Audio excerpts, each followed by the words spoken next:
2.30 gram of ethanol were mixed with aqueous acidified potassium dichromate. 6. The desired product, ethanoic acid, was collected by immediate distillation under gentle warming. And the equation is given that it is ethanol, ethyl alcohol, उसकी oxidation हो गई है और वो ethanoic acid यानी carboxylic acid में oxidise हो गया है. The yield of product was 70%. What mass of product was collected? Okay. तो अब हमें क्लू मिल रहा है कि yield जो है वो 70% था. तो percent yield is equal to actual yield divided by theoretical yield multiplied 100. अब यहाँ पे अगर हम देख लें तो we are given percent yield और what mass of product was collected. It means कि actual yields we have to be found. तो ऑप्शन में हमने एक्चुअल यील्ड को देखना होगा, लेकिन अब कैलकुलेशन हमने थ्योरेटिकल यील्ड के लिए करनी है क्योंकि वो भी नहीं दिया गया है. ठीक. अच्छा, तो अब बैलेंस केमिकल इक्वेशन में फर्स्ट ऑफ ऑल जो इथेनॉल है उसका अपने लिए मास मालूम कर दें. This is CH3 CH2 and OH. 12 atomic mass of carbon plus 3 plus 12 plus 2 plus 16 plus 1. तो यहाँ से अब हमें मिल जाएगा टोटल, आई थिंक ये 60 बन जाएगा. 24 25 26 27 28 29 30 30 40 46. So we got 46 gram per mole. This is the molar mass. अच्छा, फिर एसिटिक एसिड को देखें तो एसिटिक एसिड इज CH3COOH. तो 12 for carbon plus 3 for 3 hydrogen plus 12 for the other carbon. 2 oxygen है तो 16 दूने 32 हो जाएगा और एक हाइड्रोजन. तो ये हुआ 15 प्लस 12 प्लस 33. अब इनको जमा कर दें 15 और 12, ये बन गया 27. 27 3 मिलाएं तो 30 और फिर 3 मिलाएं तो 60. तो ये 60 ग्राम पर मोल हुआ mass of the acetic acid. अच्छा, तो अब देखिए फ्रॉम रिएक्शन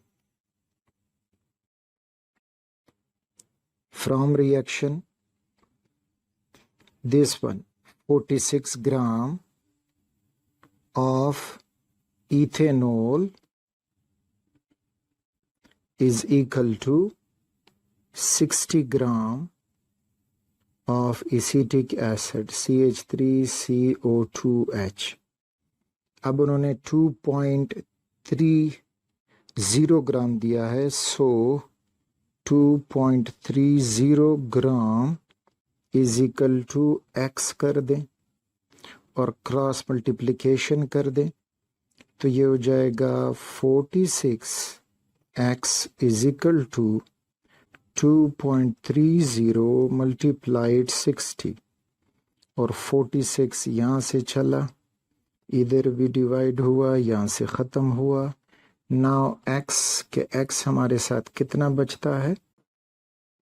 ओके, 6 2 3 6 और 23 दूनी 46. 23 के साथ ख़त्म हुआ and you got 3 ग्राम. अब 3 ग्राम बना तो अब यहाँ पे इसमें आ जाएं towards the final formula. तो फाइनल फार्मूला में 70%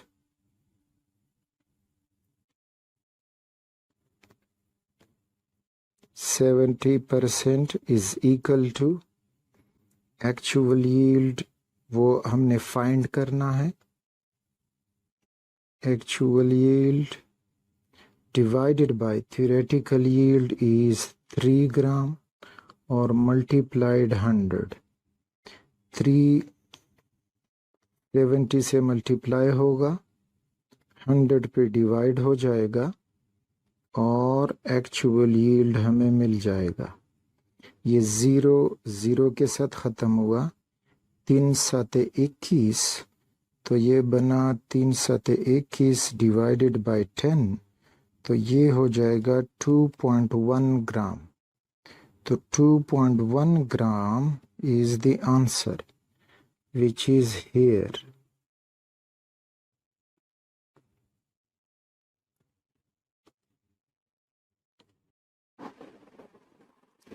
Second question, atoms of element X have 6 unpaired electrons. What could be the element X? Okay, 6 unpaired electrons ये उन एटम्स में हो सकते हैं जिनमें डी एफ सब शेल भी शामिल हों उनके इलेक्ट्रॉनिक कन्फिग्रेशन में।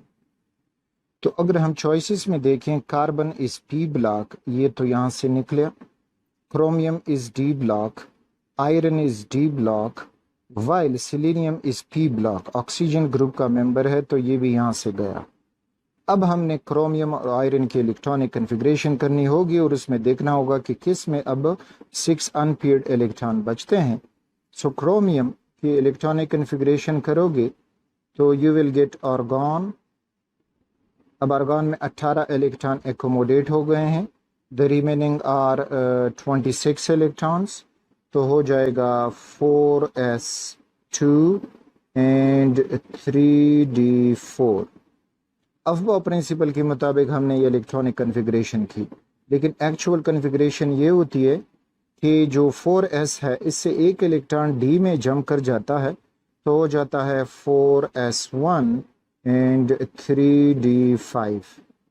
अब अनपेयर्ड इलेक्ट्रॉन देखते हैं, 4s में एक ऑर्बिटल है और d में जो हैं 5 ऑर्बिटल्स हैं, 1 2 3 4 5।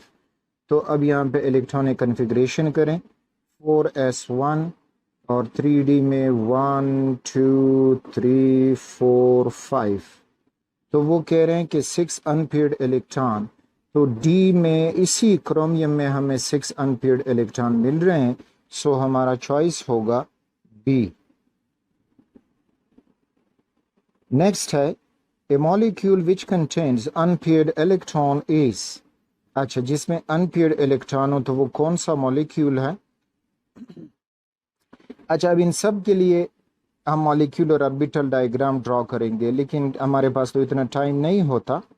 तो मानो कार्बन मोनोऑक्साइड नहीं, मॉलिक्यूलर नाइट्रोजन नहीं होता, molecular oxygen yes, paramagnetic nature जो रखता होगा उसमें आपको जो है वो अनपेयर्ड इलेक्ट्रॉन मिलेंगे और hydrogen peroxide no.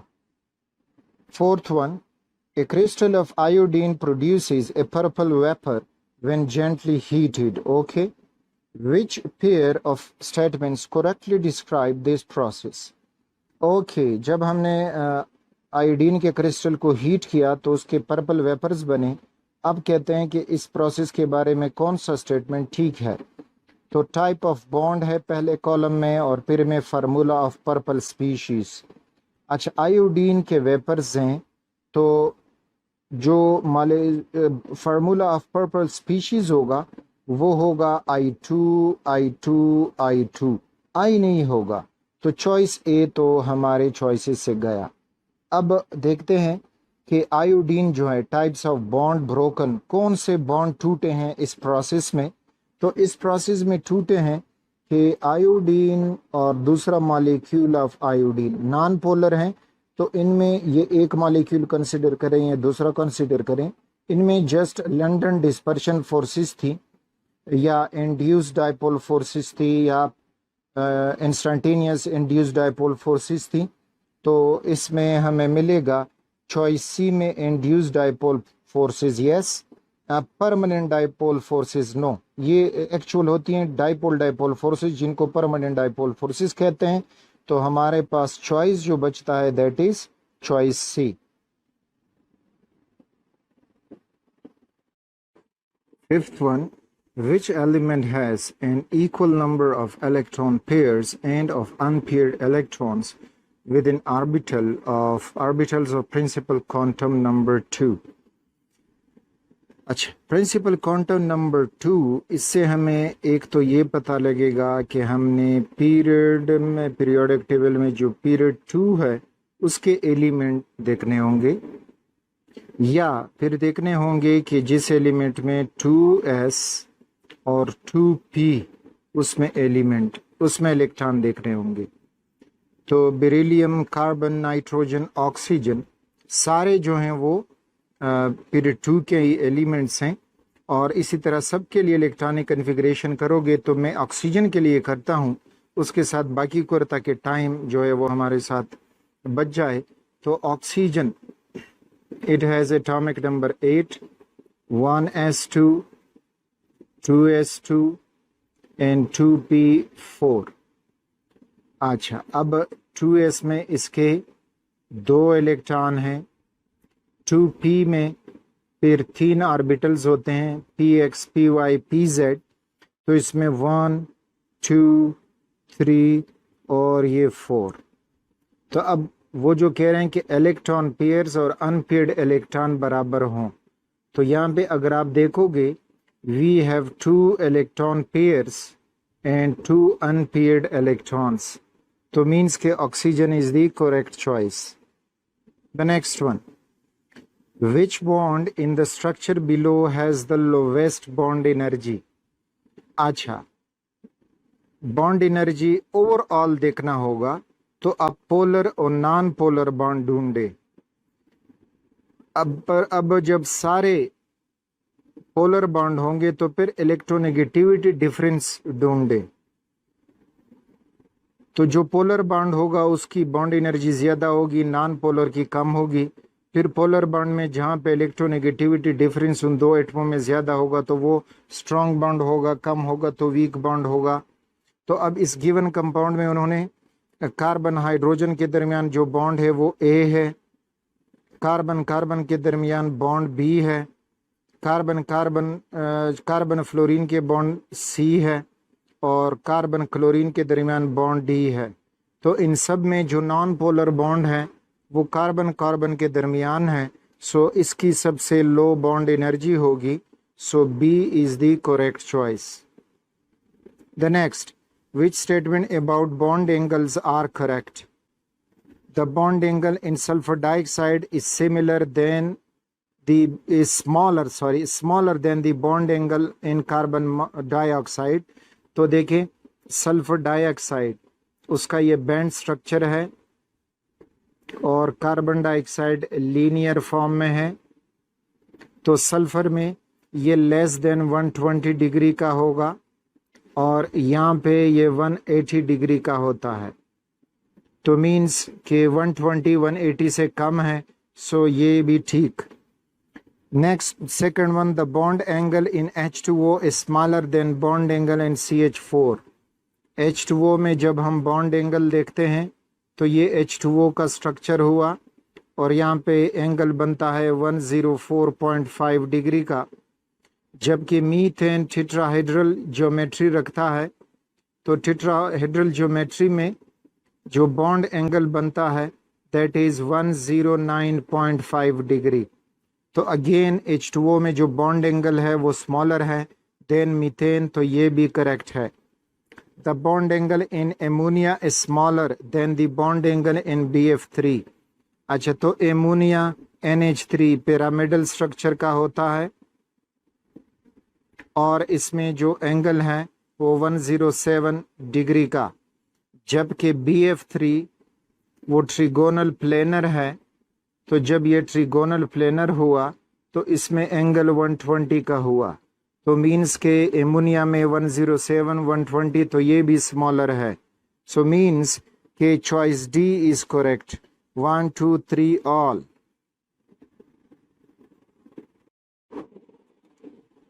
This diagram shows a molecule that has S and P bond. No, I think it is sigma bonds और यहाँ पे पाई बॉन्ड्स हैं। तो ये मॉलिक्यूल दिया गया है, how many sigma bonds be present in this molecule, तो इसमें सिग्मा बॉन्ड कितने मौजूद होंगे। अच्छा, रिमेंबर सिंगल कोवेलेंट बॉन्ड चाहे जिस एटम के दरमियान होगा वो सिग्मा बॉन्ड होगा, और अगर कोई डबल कोवेलेंट बॉन्ड बना है तो उसमें एक सिग्मा बॉन्ड होगा, दूसरा पाई बॉन्ड होगा। और अगर कहीं पे ट्रिपल बॉन्ड बना है सपोज करें, तो उसमें फिर 2 सिग्मा बॉन्ड होंगे और एक पाई बॉन्ड होगा। तो इस तरह से अब हम इस मॉलिक्यूल में देखते हैं। तो राइट साइड से शुरू करें तो CH2 मीन्स के कार्बन ने 2 सिंगल बॉन्ड बनाए हैं हाइड्रोजन के साथ, तो 2 सिग्मा बॉन्ड, डबल बॉन्ड में एक बॉन्ड है तो यहाँ पे 2 सिग्मा बॉन्ड, एक डबल बॉन्ड में 1 सिग्मा, फिर CH तो ये भी सिग्मा है, फिर कार्बन और कार्बन के दरमियान जो सिंगल बॉन्ड है ये भी सिग्मा है, CH2 कार्बन और हाइड्रोजन के दरमियान 2 सिग्मा बॉन्ड हैं, और फिर ये सिग्मा बॉन्ड 1 है, फिर ऑक्सीजन और कार्बन का सिग्मा बॉन्ड, फिर कार्बन डबल बॉन्ड ऑक्सीजन, इसमें 1 सिग्मा बॉन्ड, कार्बन कार्बन में 1 सिग्मा बॉन्ड, और कार्बन और CH2 तो यहाँ पे 2 सिग्मा बॉन्ड, फिर यहाँ पे carbon carbon sigma bond, carbon hydrogen 1 sigma bond, carbon double bond carbon 1 sigma bond, and carbon CH2 तो 2 सिग्मा बॉन्ड। अब काउंट करें 2 4 3 4 5 6 7 8 9 10 11 12 13 14 15 16 17 18 तो 18 sigma bonds are present in this molecule.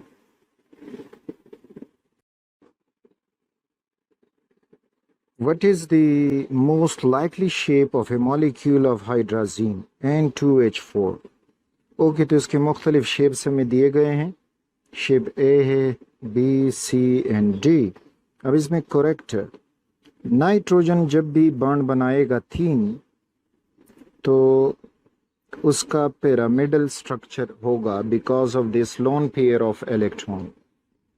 तो मीन्स के ये NH2 हुआ, फिर इसके बाद अगले साइड पे नाइट्रोजन अटैच है और उस नाइट्रोजन ने फिर पिरामिडल शेप लेकिन उल्टा करके बना दें, ये उसका पिरामिडल शेप होगा।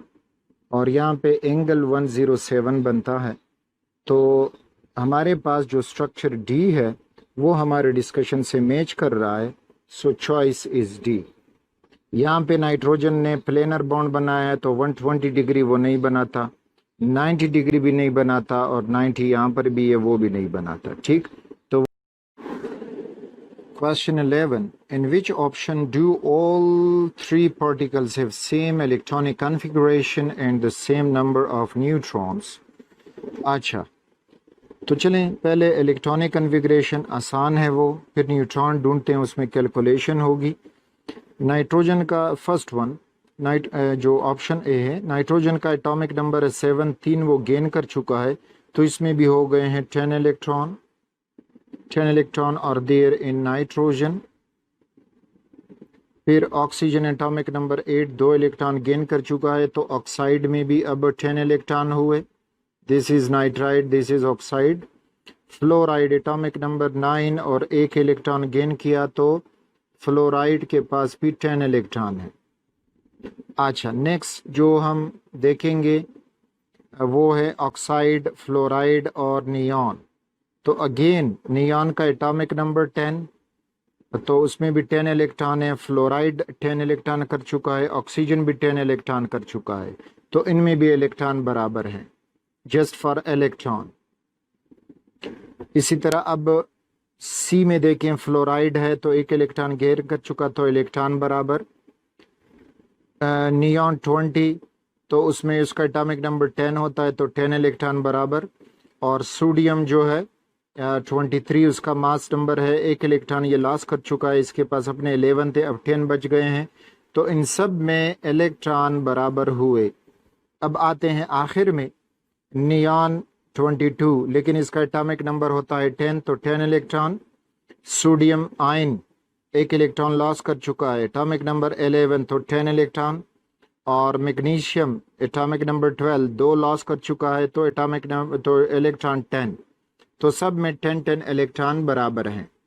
अब हम आते हैं न्यूट्रॉन्स के। न्यूट्रॉन जो है वो किसके साथ ज्यादा होंगे, बराबर होंगे सब में। तो न्यूट्रॉन के लिए जब हम आते हैं तो फर्स्ट ऑफ ऑल ये नाइट्राइड जो ए चॉइस ए वाला है, बस मैं ज़्यादा चार्ज वगैरह नहीं लिखता, उधर से कैलकुलेट करता हूँ। ऑक्सीजन हुआ और साथ में फ्लोरीन हुआ।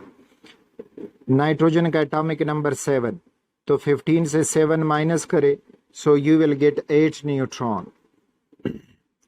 ऑक्सीजन का एटॉमिक नंबर 8, 16 से 8 माइनस करें तो you will gate 8 neutron. Fluorine का एटॉमिक नंबर 18, तो 18 से 9 माइनस करे so you will gate 9 neutron. Means कि इनमें न्यूट्रॉन बराबर नहीं है। द नेक्स्ट ऑक्सीजन 18 है, एटॉमिक नंबर जो है उसका 8 है, तो 18 से 8 गया, तो नेक्स्ट जो ऑक्सीजन है उसमें हुए 10 इलेक्ट्रॉन न्यूट्रॉन सॉरी। फ्लोराइड में अगेन आपको मिलेंगे 9 न्यूट्रॉन।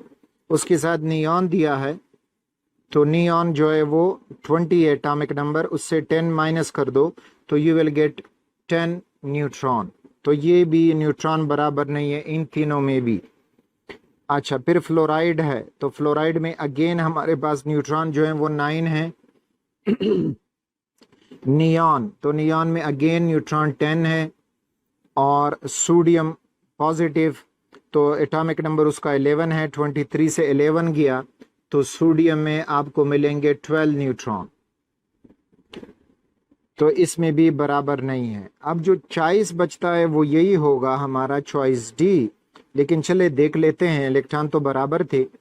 नियॉन जो वो थे इलेक्ट्रॉन वो बराबर थे। अब न्यूट्रॉन देखते हैं,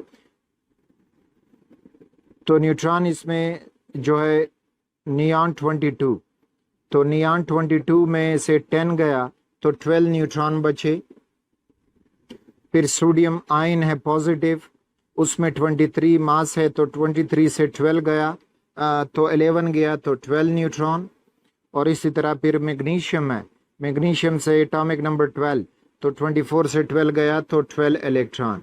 तो मीन्स कि पेयर मैग्नीशियम, सोडियम और neon, this is the correct choice.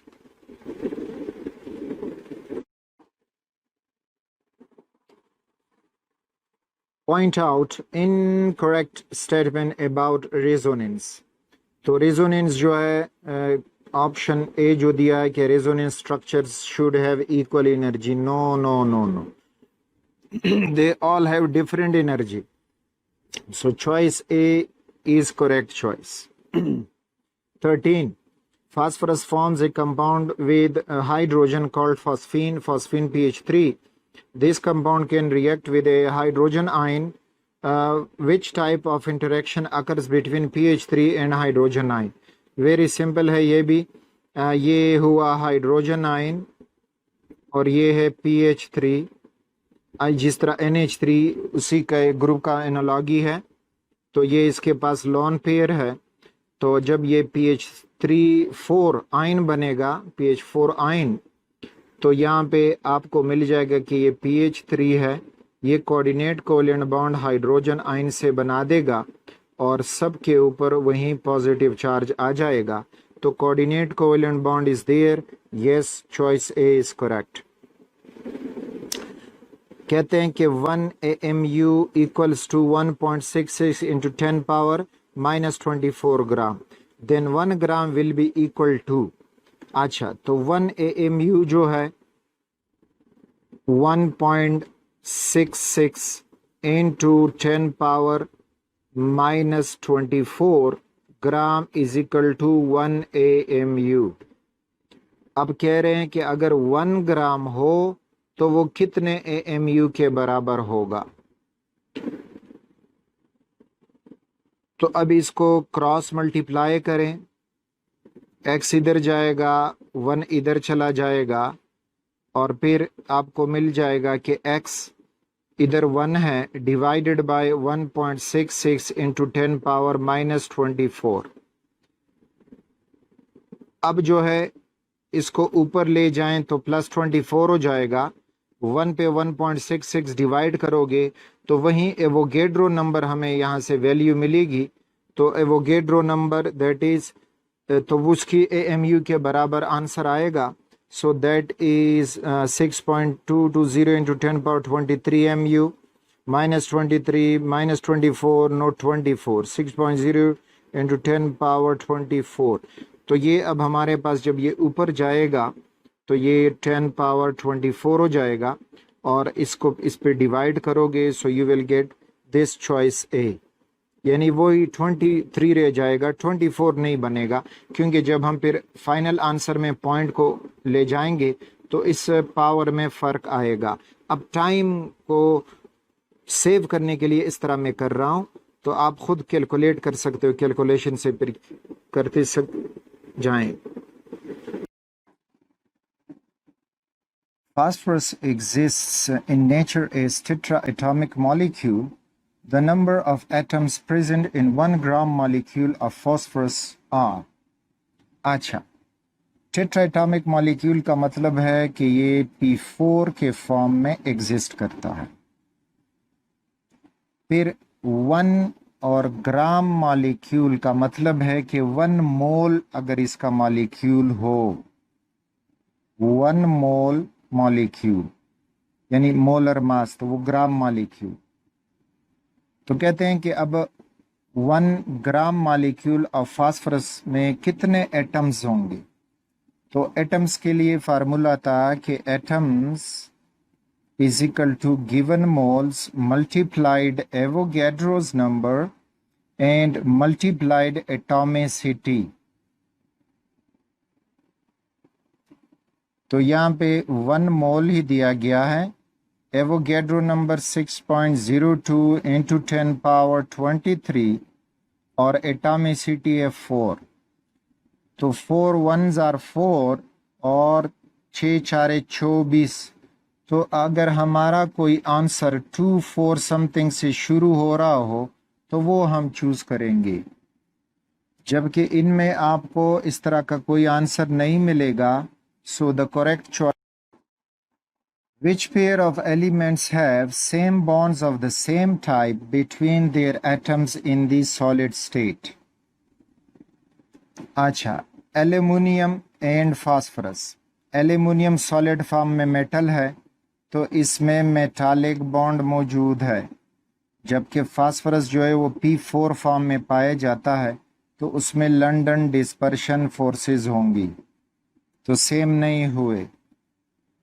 Chlorine and argon. Chlorine जो है वो Cl2 फॉर्म में, तो इसमें कोवेलेंट बॉन्ड मौजूद है और फिर जब सॉलिड फॉर्म में चला जाता है तो लंदन डिस्पर्शन फोर्सेस इसमें आ जाती हैं। इसी तरह आर्गन। आर्गन जो है वो नॉन पोलर है, बॉन्ड नहीं बनाता, मॉलिक्यूल एग्जिस्ट करता है, लेकिन जब सॉलिड में जाएगा तो जस्ट लंदन फोर्सेस उसमें मौजूद होंगी। Magnesium and silicon. Magnesium metal है तो इसमें मेटालिक बॉन्ड है जब सॉलिड फॉर्म में होगा, एंड सिलिकॉन नॉन मेटल है और सिलिकॉन जाइंट कोवेलेंट स्ट्रक्चर रखता है तो इसमें कोवेलेंट बॉन्ड होगा। Sulphur and chlorine. तो सल्फर S8 और क्लोरीन Cl2।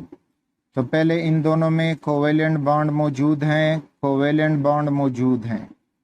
फिर जब सॉलिड में जाएंगे तो नॉन पोलर हैं, तो LDF London dispersion forces and LDF London dispersion forces. So the correct choice is D.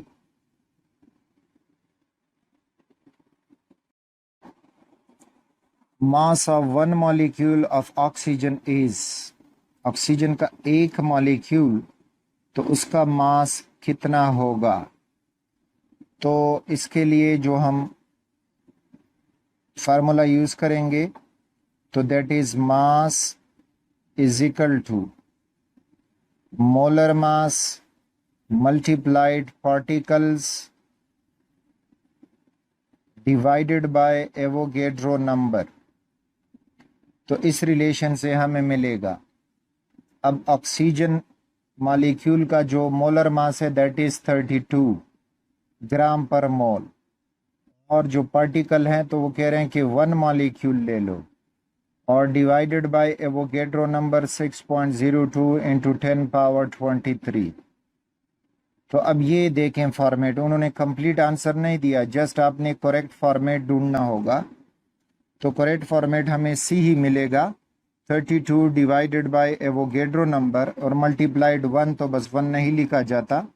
तो ये हुआ आपके पास choice. The next one, the number of atoms in 18 gram of H2O are equal to.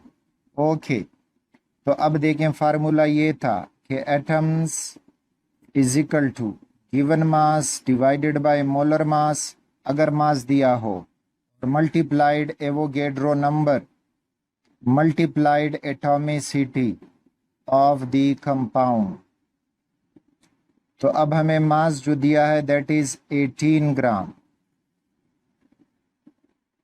Molar mass भी 18 ग्राम है। Avogadro number जो है वो 6.02 into 10 power 23 और एटॉमिसिटी H2O की 3 है। तो 18/18 यहाँ से तो 1 आएगा और जब 3 फिर एवोगैड्रो नंबर से मल्टीप्लाई होगा तो 3 छिकी 18। तो हमारा आंसर 81.8 से शुरू होना चाहिए जब उसको एक्सपोनेंशियल नोटेशन में ले जाएंगे। तो ये हमें मिल रहा है choice C. Next, which molecule has the largest overall dipole, यानी बस इसमें आप पोलर मॉलिक्यूल ढूंढें कि कौन सा पोलर मॉलिक्यूल होगा तो उसका ओवरऑल डाइपोल भी होगा। ए चॉइस में जो दिया गया है दैट इज तो अब इसमें देखें, carbon bonded carbon, carbon bonded carbon, carbon bonded hydrogen, bonded hydrogen, तो ये ऑलमोस्ट नॉन पोलर है, it has no dipole moment. अच्छा, अब यहाँ पे देखोगे सेकंड में एसीटोन दिया गया है, तो एसीटोन में अब कार्बन जो है वो पॉजिटिव होगा और ऑक्सीजन नेगेटिव होगा, तो मीन्स कि इसका पोलर नेचर है तो इसका डाइपोल होगा। अगले को देखते हैं। अब यहाँ पे देखें, यहाँ पे अब अगर ऑक्सीजन मोर इलेक्ट्रोनेगेटिव है तो कार्बन से, लेकिन कार्बन से फिर मोर इलेक्ट्रोनेगेटिव ये 2 क्लोरीन्स हैं, तो इस तरह से जो पॉजिटिव कार्बन है वो दरमियान में घेरा हुआ है, तो ये डाइपोल शो नहीं करेगा, डाइपोल मोमेंट शो नहीं करेगा। नेक्स्ट जो है ये इस फॉर्म में CH3 और ये जो दिया है 1,2 डाइक्लोरो-2 ब्यूटीन, तो इसमें क्लोरीन नेगेटिव है, ये क्लोरीन भी नेगेटिव है और पॉजिटिव कार्बन को दरमियान में घेर चुके हैं, तो ये भी आपको डाइपोल मोमेंट नहीं देगा। सो चॉइस इज बी कि इसका डाइपोल मोमेंट होगा। How many molecules are present in 0.20 gram of hydrogen gas? अच्छा, अब गिवन मास पे मॉलिक्यूल ढूंढने होंगे, तो molecules is equal to given mass divided by molar mass multiplied Avogadro number. तो गिवन मास उन्होंने दिया है 0.20 gram divided by molar mass of water is 18 and Avogadro number is 6.02 into 10 power 23। तो again हमें format दिया है, final answer नहीं मांगा, तो फॉर्मेट देखेंगे तो चॉइस सी में फॉर्मेट मैच कर रहा है। 0.2 डिवाइडेड बाय 2.016, यानी ये वो हाइड्रोजन का मोलर मास हुआ गैस का, नॉट एटम का, और into Avogadro number. So choice C is correct choice.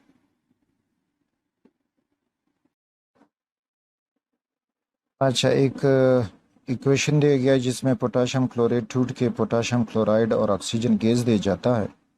फिर molar mass of potassium chloride is 122.5 gram per mole. कहते हैं कि to produce 33.6 cubic decimetre of oxygen at STP, the mass of potassium chloride to be decomposed is. Okay, चले पहले equation को देखते हैं। Equation में 2 मोल पोटाशियम क्लोराइड KClO3 दे जाता है 3 मोल ऑक्सीजन गैस। अच्छा, अब 2 मोल पोटाशियम क्लोराइड है, 3 मोल ऑक्सीजन गैस है, तो 3 मोल oxygen gas 3 into 22.4 cubic decimetre, तो ये हो जाएगा 3 4 12, 3 दूनी 6 और 1 7 और 3 दूनी 6, तो 67.2 क्यूबिक डेसीमीटर, यानी 2 मोल पोटाशियम क्लोराइड इतने वॉल्यूम का ऑक्सीजन प्रोड्यूस करता है। अब उन्होंने दिया है कि अगर 33.6 क्यूबिक डेसीमीटर ऑक्सीजन बनाना हो तो कितना पोटाशियम क्लोराइड लगेगा। तो अगर आप देख लें तो ये 33.6 क्यूबिक डेसीमीटर मीन्स के 67.2 को 2 पे डिवाइड किया गया, ठीक। तो जब 2 पे डिवाइड हो गया तो मीन्स के हाफ वॉल्यूम हो गया, दैट इज 33.6 क्यूबिक डेसीमीटर। अब तो ये भी हाफ हो जाएगा, 2 मोल के बजाय 1 मोल हो जाएगा। तो ये 1 मोल पोटाशियम क्लोराइड अब इतना ऑक्सीजन वॉल्यूम प्रोड्यूस करेगा। अब उसका मोलर मास दिया है कि 1 मोल जो है वो इतना मास ऑक्युपाई करता है, तो यही मास हमारा चॉइस भी होगा, and that is choice B, यानी 1 mole of potassium chloride is 122.5 gram, और जो वॉल्यूम है तो that is 36.6 cubic decimetre for oxygen. अच्छा, नेक्स्ट जो है, when beryllium is bombarded with alpha particles extremely penetrating radiation which can not be deflected by electrical और magnetic field are given out, these are. अच्छा, तो ये वही James Chadwick का experiment है जिसमें अल्फा पार्टिकल बेरिलियम पे शूट हुए, तो उससे इस तरह रेज निकले कि वो पॉजिटिव नेगेटिव की तरफ बेंड नहीं हो रहे थे, मींस के दे आर न्यूट्रल। तो कहते हैं कि बीम ऑफ प्रोटॉन होगा, नहीं, प्रोटॉन तो पॉजिटिव चार्ज है, उनको तो भी डिफ्लेक्ट होना चाहिए।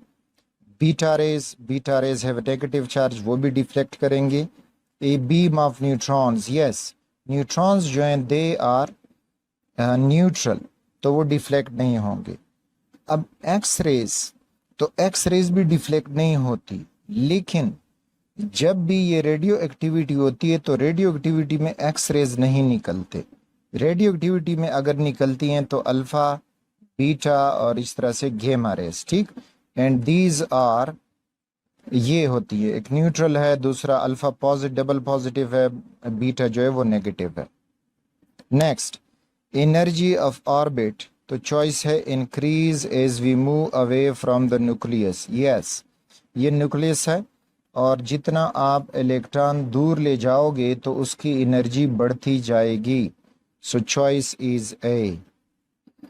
Which compound has boiling point that is influenced by hydrogen bonding. अच्छा, हाइड्रोजन बॉन्ड देखने के लिए आपको ये होना चाहिए कि एक मॉलिक्यूल का पार्शियल पॉजिटिव हाइड्रोजन हो और दूसरे मॉलिक्यूल में पार्शियल नेगेटिव फ्लोरीन हो, पार्शियल नेगेटिव ऑक्सीजन हो या पार्शियल नेगेटिव नाइट्रोजन हो, तो इनमें हाइड्रोजन बॉन्ड बनेगा। तो अब देखते हैं, तो CH C double bond OCl3, इसका स्ट्रक्चर देखोगे तो C double bond OCl।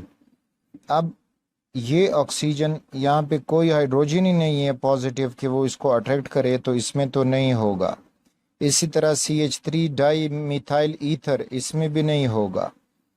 HCOOH, अच्छा, अब ये HCOOH, ये HC डबल बॉन्ड और फिर OH, तो अगेन अब यहाँ पे अगले का जो ऑक्सीजन होगा वो इस हाइड्रोजन को अट्रैक्ट कर सकता है, और ये ऑक्सीजन अपने से सामने के हाइड्रोजन को अट्रैक्ट कर सकता है, सो इट हैज़ बॉइलिंग जो है हाइड्रोजन बॉन्डिंग। और फिर जो है HCOOCH3, तो HC डबल बॉन्ड O और फिर CH3। अब इस ऑक्सीजन को कोई हाइड्रोजन नहीं मिल रहा कि वो अट्रैक्ट कर जाए, तो इसमें भी एग्जिस्ट नहीं करते। Oxygen is prepared by thermal decomposition of potassium chlorate is, तो ये इक्वेशन दिया है, How many moles of chlorate are required to prepare 6 moles of oxygen? तो बहुत ही आसान, 2 मोल से 3 मोल ऑक्सीजन बनता है। अब अगर हम ऑक्सीजन का अमाउंट डबल करेंगे तो ये भी साथ में डबल हो जाएगा, तो 2 की बजाय 4 लगेगा। So choice B is the answer.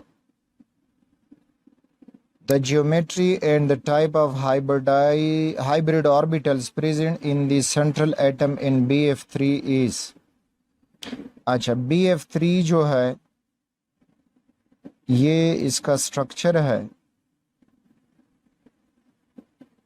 तो ये ट्रिगोनल प्लेनर स्ट्रक्चर है, तो ट्रिगोनल प्लेनर हमें बी में मिला।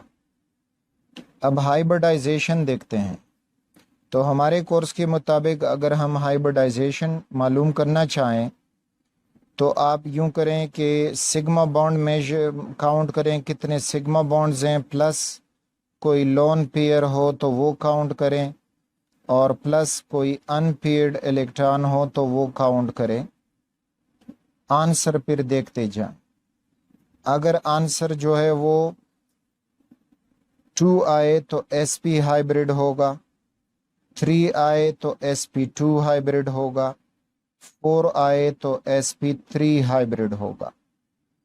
तो अब बोरान ट्राइफ्लोराइड जो है उसने 3 सिग्मा बॉन्ड बनाए हैं, so we have 3 sigma bond plus there is no lone pair with boron, so 0, and similarly no unpaired electron, तो वो भी 0।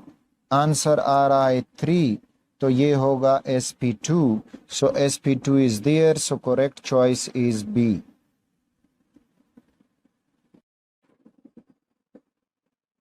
The combustion of 1 mole of propane C3H8 produces how many moles of water? और choices दी गई हैं। अब यहाँ पे हमने प्रोपेन की कंबस्शन का जो इक्वेशन है वो लिखना है। बैलेंस करेंगे तो फिर जितने वाटर मॉलिक्यूल वाटर के मोल्स होंगे वही हमारा आंसर होगा। तो ये हो जाएगा C3H8 reacted with oxygen will give you carbon dioxide and water। अब यहाँ पे बैलेंसिंग शुरू करें तो ये हिट एंड ट्रेल मेथड होता है, टाइम कंज्यूमिंग मेथड होता है। कोई इसमें ये नहीं है कि मैं बस ये तरीका करूँगा तो बैलेंस आएगा। तो कार्बन 3 है रिएक्टेंट साइड पे, प्रोडक्ट पे कार्बन 1 है, तो इसको 3 लगा दें तो ये 3, बैलेंस 2 है कार्बन। हाइड्रोजन की तरफ आओगे तो हाइड्रोजन इधर 8 हैं और प्रोडक्ट साइड पे 2 हैं, तो इसको अगर हम 4 से मल्टीप्लाई करेंगे, 2 4s are 8, तो वो बन जाएगा। अब ऑक्सीजन रिएक्टेंट साइड पे 2 हैं, प्रोडक्ट साइड पे 3 दूनी 6, कार्बन डाइऑक्साइड के साथ 6 ऑक्सीजन एटम है और 4 ये हैं, तो 6 और 4 10, तो इधर अगर हम 5 लगा देंगे तो ये बैलेंस हो जाएगा। तो अब जो है कंबस्शन ऑफ 1 मोल, यहाँ 1 मोल प्रोपेन है, इसको जलाया गया तो इसने 4 मोल पानी प्रोड्यूस किया। सो this is 28th। What is the number of molecules in 12 cubic decimeter of oxygen under room conditions? अच्छा, अंडर रूम कंडीशंस में तो पहले इस गिवन वॉल्यूम को मोल्स में कन्वर्ट करें और फिर मोल्स में हम फाइंड आउट कर सकते हैं कि ऑक्सीजन के कितने मॉलिक्यूल्स होंगे। तो वॉल्यूम को मोल्स में कन्वर्ट करने के लिए number of moles is equal to given volume divided by molar gas volume. ठीक, वॉल्यूम m यानी मोलर गैस वॉल्यूम। अच्छा, गिवन वॉल्यूम जो है दैट इज 12 क्यूबिक डेसीमीटर और मोलर गैस वॉल्यूम। अब यहाँ पे जो ट्रिक मौजूद है वो कह रहे हैं कि रूम कंडीशन, तो रूम कंडीशन पे 1 mole of gas occupies 24 cubic decimetre पर मोल। तो ये इसमें एक ट्रिक कॉमन था, बाकी अब आसान हो गया है। कैसे?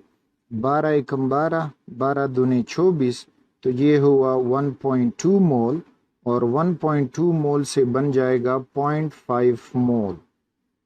अब 0.5 मोल को मॉलिक्यूल्स फाइंड करने के लिए इस्तेमाल करें तो वो हम कुछ यूं इस्तेमाल करेंगे कि molecules is equal to given moles multiplied Avogadro's number. तो गिवन मोल्स जो हैं दे आर 0.5 और टाइम्स 6.02 इंटू 10 पावर 23। ठीक, तो अब यहाँ पे आसानी के लिए ये करें कि ये पॉइंट जब ख़त्म हो जाएगा तो नीचे लग जाएगा 1 और ये फिर इसी तरह से 6.02 से पॉइंट ख़त्म होगा तो नीचे लग जाएगा 100। तो हमें मिल जाएगा 5 मल्टीप्लाइड 602 और डिवाइडेड बाय ये हो जाएगा 10 और यानी 000,000 हो जाएगा और 10 रेज़ टू पावर 23। अब 5 को इससे मल्टीप्लाई करें तो 5 दूने 10 और ये 5 के 30, तो मीन्स कि 3 से हमारा आंसर शुरू होना चाहिए। तो 3 से आंसर शुरू होगा तो वो 3 से आंसर बस बाकी कैलकुलेशन के लिए। तो देखें सी भी 3 से शुरू हो रहा है और डी भी 3 से शुरू हो रहा है, बस फ़र्क है अब उस पावर का। तो 10 क्यूब ऊपर ले जाओगे और ये पॉइंट आगे पीछे करोगे तो you will get the same 10 raised to power 23. So this is the choice C is the correct choice for 29th. Granular urea can be used to remove nitrogen dioxide from the flue gases of power stations, converting it into harmless nitrogen. तो ये उसका reaction दिया गया है और कहा जा रहा है कि what are values of X Y Z in the balanced equation. यानी इक्वेशन में एक्स लिखा गया है NO2 के आगे, वाई लिखा गया है H2O के आगे और इस तरह से जेड जो है वो N2 के आगे। तो कह रहे हैं कि जब हम इसको बैलेंस करेंगे तो इधर इनकी वैल्यूज़ क्या बन जाएंगी। तो लिखते हैं इस इक्वेशन को, that is 2CO N2H4 plus XNO2 दे जाता है 2 कार्बन डाइऑक्साइड प्लस YH2O और साथ में दे जाता है ZN2 plus ZN2। This is ZN2। अच्छा, अब बैलेंसिंग शुरू करें तो कार्बन से शुरू करें। तो कार्बन रिएक्टेंट में 2 कार्बन है और प्रोडक्ट में चलो तो कार्बन 2 हैं, तो ये बैलेंस्ड हैं। अब आगे जाएं नाइट्रोजन की तरफ। तो नाइट्रोजन यहाँ पे देखोगे N2 है और कोफिशिएंट 2, तो 2 2s आर 4 नाइट्रोजन यहाँ पे हुए और इधर एक ये हुआ, तो रिएक्टेंट साइड पे टोटल 5 नाइट्रोजन है।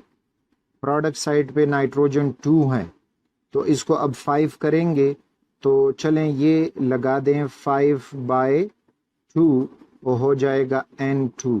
तो अब ये 5 हुआ, तो Z हमारे साथ यहाँ 5 बना। अब आगे जाते हैं कि अब हाइड्रोजन्स की बारी है। तो हाइड्रोजन यूरिया में देखें 4 मल्टीप्लाई 2, तो 2 4 8 हाइड्रोजन इस साइड पे हैं और यहाँ पे देखोगे तो 2 हाइड्रोजन है। अब ये हाइड्रोजन जो है इसको बैलेंस करेंगे तो Y की जगह पे लगा दें 4, तो ये हो जाएगा 4H2O। तो Y की वैल्यू 4 हुई क्योंकि हाइड्रोजन बैलेंस हुए। प्रोडक्ट में भी 2 4 8 और इधर रिएक्टेंट में भी 2 4 8। अब बारी है ऑक्सीजन की। तो ऑक्सीजन की तरफ आए। 2 ऑक्सीजन इस यूरिया में आपको दिखाई दे रहे हैं, 2 ऑक्सीजन। फिर 2 ऑक्सीजन जो है यहाँ NO2 के साथ हैं। तो इस साइड पे टोटल जो ऑक्सीजन है दे आर 4। इस साइड पे देखोगे तो 2 दूनी 4 हाइड्रोजन ऑक्सीजन कार्बन डाइऑक्साइड के साथ हैं और वाटर को हमने जब 4 किया तो 4 ये, तो टोटल 8 ऑक्सीजन यहाँ पे हैं। तो यहाँ पे 2 ऑक्सीजन है और 2 और 4 ऑक्सीजन है। प्रोडक्ट साइड पे 8 ऑक्सीजन है। तो अगर मैं इस X की जगह अब लगा दूं क्या कि ये 2 दूनी 4 हो जाएगा और 2 ऑक्सीजन नहीं, 2 3 6 कर दूं तो 6 ऑक्सीजन और इस साइड, तो इस तरह से आपने अब देखना होगा। तो रिएक्टेंट साइड पे 4 और 2 दूनी 4, तो 8 ऑक्सीजन है। प्रोडक्ट रिएक्टेंट साइड पे हमारे पास 2 ऑक्सीजन है और ये 2, तो 4 ऑक्सीजन है, जबकि प्रोडक्ट साइड पे 8 ऑक्सीजन है। तो अगर मैं ये कर दूं कि इसको करूं 2 4 आर 8 और ये हो जाएगा फिर 9 10, तो चलें 4 ट्राई करते हैं। तो ये हो जाएगा 4NO2, तो 4NO2 लगाया तो 2 4 आर 8 हुए और इस साइड पे अब जो 2 ये हैं तो 10 ऑक्सीजन हुए। अब प्रोडक्ट साइड पे आ जाएं तो 2 2 आर 4 ऑक्सीजन यहाँ पे हैं, 4 ऑक्सीजन यहाँ पे हैं, तो 8 ऑक्सीजन हुए। यहाँ पे अगर मैं इसको अब मिटा दूं और कर दूं कि 2 3 आर 6, तो ये लग जाएगा, इसको 6 कर जाते हैं तो ये 6NO2 कर दें, sorry not 6, what I am 3 से मल्टीप्लाई होके 6 हो जाएगा, 3 से मल्टीप्लाई होके यूं। अब ऑक्सीजन रिएक्टेंट साइड पे 8 हो गए हैं, 2 3 आर 6 और 2 ये ऑक्सीजन, तो 8 हो गए हैं। इस साइड पे देखोगे तो 2 2 आर 4 और 4 वाटर के साथ, तो वो हो गए हैं 8 ऑक्सीजन। अब जब हमने रिएक्टेंट साइड में NO2 के साथ 3 लगाया तो अब यहाँ पे नाइट्रोजन अनबैलेंस हुआ। कैसे? यहाँ पे देखोगे तो नाइट्रोजन 2 2 आर 4 नाइट्रोजन रिएक्टेंट में अब यहाँ पे हैं और 3 नाइट्रोजन ये हैं, तो टोटल बने 7 नाइट्रोजन रिएक्टेंट साइड पे। इस साइड पे हमारे पास जो नाइट्रोजन है वो 5 हैं, तो मीन्स कि हमने इस 5 को हटाना है और इसकी जगह आप 7 लगा दें, तो ये हो जाएगा 7 डिवाइडेड बाई 2 और N2। तो अब देखते हैं कि हमारे अब बैलेंस हो गया है बिल्कुल। अब देखते हैं कि X की जगह क्या लगेगा, Y की जगह क्या लगेगा और Z की जगह क्या लगेगा। तो यहाँ पे देखते हैं कि X को होना चाहिए 3, तो X जो है A ऑप्शन 2 3, अच्छा C और D दोनों में X 3 है, तो अब ये 2 ऑप्शन हमारे टारगेट हैं। नेक्स्ट जाते हैं Y की तरफ, तो Y लग गया 4, तो Y जो है वो 4 हुआ, तो वो C और D दोनों ऑप्शन में 4 हैं। फिर जाते हैं Z की तरफ, तो Z हमारा फाइनल हुआ 7/2, तो यहाँ पे 7/2 बिल्कुल ठीक है, तो ये हमारे पास हुआ चॉइस C। तो ये था बैलेंसिंग। तो बैलेंसिंग में याद रखें कोई ट्रिक कॉन्सेप्ट या एक मेथड नहीं होता, इसी तरह आप लगाते जाएंगे, काउंट करते जाएंगे, इसको कहते हैं हिट एंड ट्रेल मेथड।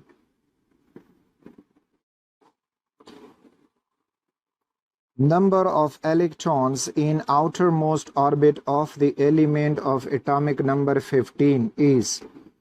अच्छा, तो इसकी अब हम इलेक्ट्रॉनिक कन्फिग्रेशन करते हैं और फिर हमें मिलेगा कि सब शेल में या ऑर्बिट में इसके कितने इलेक्ट्रॉन हैं। तो 15 से इलेक्ट्रॉनिक कन्फिग्रेशन करोगे तो 1s2 2s2 2p6 3s2, तो टोटल 12 इलेक्ट्रॉन एकोमोडेट हुए, 12, और अब 3 बाकी हैं, तो 3p में चले जाएंगे इलेक्ट्रॉन 3p3। ठीक, ये इसकी इलेक्ट्रॉनिक कन्फिग्रेशन हुई। अब वो कहते हैं कि आउटर मोस्ट ऑर्बिट में, तो आउटर मोस्ट ऑर्बिट इसका जो है वो 3 है और उसमें फिर सब शेल S और सब शेल P, तो टोटल वहाँ पे आपको मिल रहे हैं 2 और +3 becomes 5, तो यू विल गेट 5 इलेक्ट्रॉन इसके वैलेंस शेल में। सो चॉइस C इज करेक्ट कि यहाँ पे 5 इलेक्ट्रॉन हैं।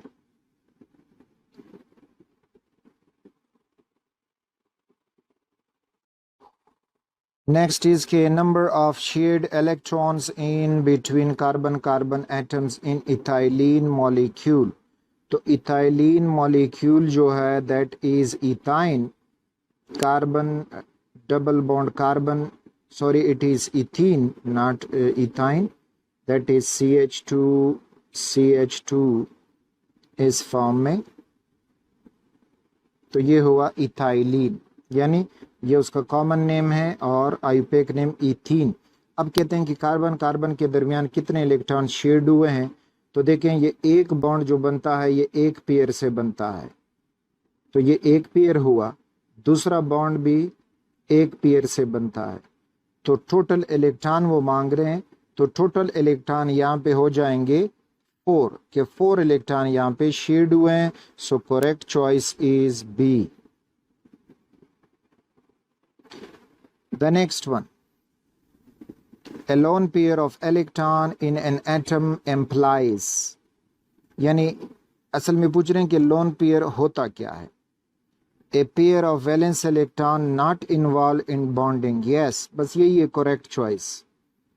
ए pair of electron involve in bonding नहीं, वो बॉन्डिंग पेयर कहलाता है। एनी पेयर ऑफ इलेक्ट्रॉन्स नहीं, एनी पेयर नहीं, जरूर एक पेयर होगा बॉन्डिंग, दूसरा होगा नॉन बॉन्डिंग या lone pair. A pair of valence electrons, no, valence electron जो हैं वो बॉन्डिंग भी हो सकते हैं और लोन भी हो सकते हैं। So choice is A. Next, carbon dioxide is not isostructural with, okay, carbon dioxide जो है वो लीनियर जियोमेट्री रखता है, तो कहता है कि किसके साथ वो सेम ज्योमेट्री मैच नहीं करती। तो HgCl2 को देखोगे तो HgCl2 भी ये लीनियर स्ट्रक्चर रखता है। उसके बाद फिर SnCl2, तो Sn जो है फोर्थ ग्रुप का मेंबर है, इसके पास एक इनर्ट पेयर जो S में बच जाएगा तो वो लोन पेयर हो जाएगा, और बाकी इसने जो है वो क्लोरीन के साथ बॉन्ड बनाए हैं। So these are bond pairs. तो अब वेस्पर थ्योरी के मुताबिक जब लोन पेयर और बॉन्ड पेयर हो तो उनमें रिपल्शन होगी, बॉन्ड पेयर में भी होती है, तो इनमें फिर रिपल्शन ज़्यादा हो जाएगा। तो ये रिपल्शन ज़्यादा होने की वजह से ये दो बॉन्ड पेयर आपस में करीब आ जाएंगे and you will get this angular structure. So this structure is not matching to carbon dioxide structure, तो choice B इसमें होगा। अब अगर आप C2H2 को देखें तो C2H2 ऊपर जो हमने ये बनाया ethylene, sorry that is ethylene, ये इथाइन है, तो इथाइन बनाएंगे तो carbon, triple bond carbon, single bond hydrogen and single bond hydrogen, तो इसका भी लीनियर स्ट्रक्चर है। इसी तरह जो जिंक क्लोराइड है तो वो Zn अपने वैलेंस शेल में 4s2 इलेक्ट्रॉन इस्तेमाल कर देता है, बाकी उसके पास इस शेल में कोई इलेक्ट्रॉन नहीं होती है, तो इस वजह से वो जो जिंक क्लोराइड है तो उसका भी ये लीनियर शेप होगा। And the same is to mercury chloride, वो भी अपने 4s2 इस्तेमाल कर देता है, और इससे पहले जो है उसका 3d10, तो फोर्थ शेल में उसका यही एक ही पेयर होगा जो बॉन्डिंग पेयर बनेगा। The next one, hybridization involves mixing of any two orbitals, mixing तो है any two orbital, आगे choices देखते हैं। mixing of orbital having energy close to each other, अच्छा ये भी पॉइंट देख लें, सोच लें, आगे जाते हैं। Addition of an electron pair, नहीं, इलेक्ट्रॉन पेयर की एडिशन नहीं होती।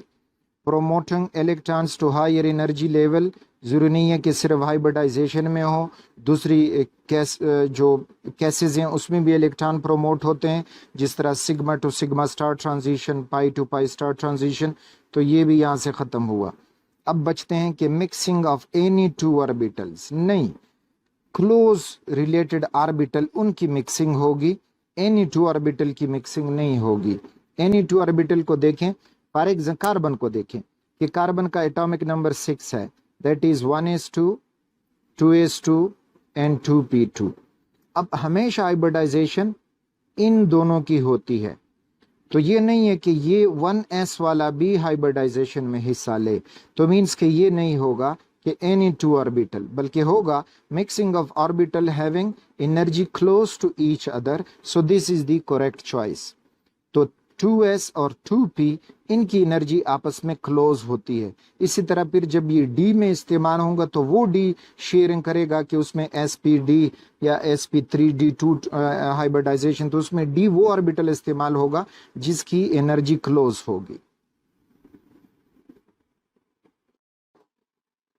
35th, on hybridization of 1s and p orbital we get, एक s और एक p ऑर्बिटल जब आपस में मिलेंगे तो ये होगा sp हाइब्रिडाइजेशन, और sp हाइब्रिडाइजेशन में पर ये दोनों sp हाइब्रिड ऑर्बिटल, ये सपोज न्यूक्लियस हुआ, ये sp और ये sp, तो ये दोनों लीनियर ज्योमेट्री में अरेंज होके 180 डिग्री देंगे।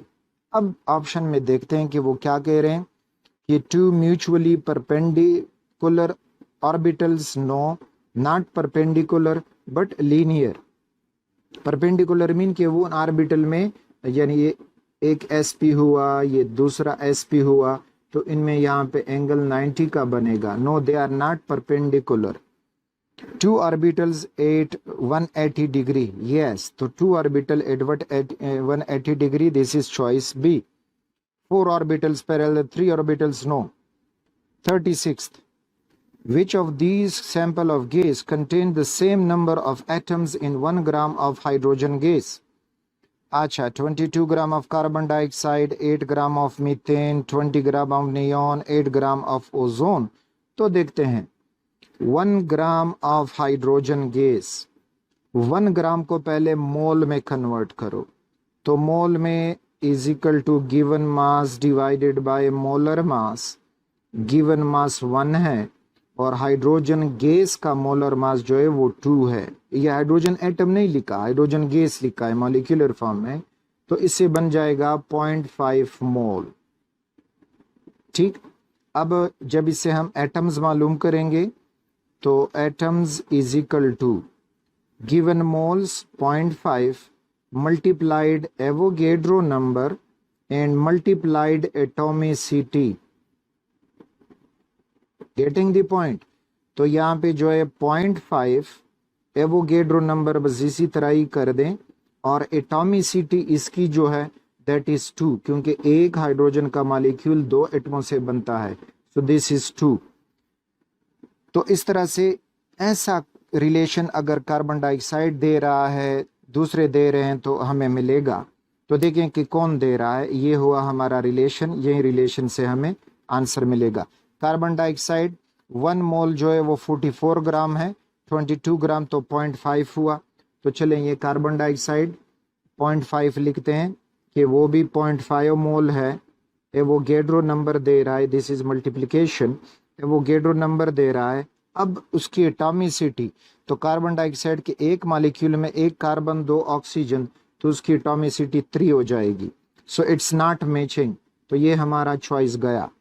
8 ग्राम ऑफ मीथेन, तो 8 ग्राम मीथेन टोटल होता है 16 ग्राम, हाफ करोगे तो 8 ग्राम, और ये भी हो जाएगा हाफ मोल, और इनटू एवोगेड्रो नंबर मल्टीप्लाइड, अब इसकी एटॉमिसिटी मीथेन है CH4, तो इसकी एटॉमिसिटी 5 बनती है, तो ये भी मैच नहीं कर रहा हमारे कैलकुलेशन से, तो ये भी गया।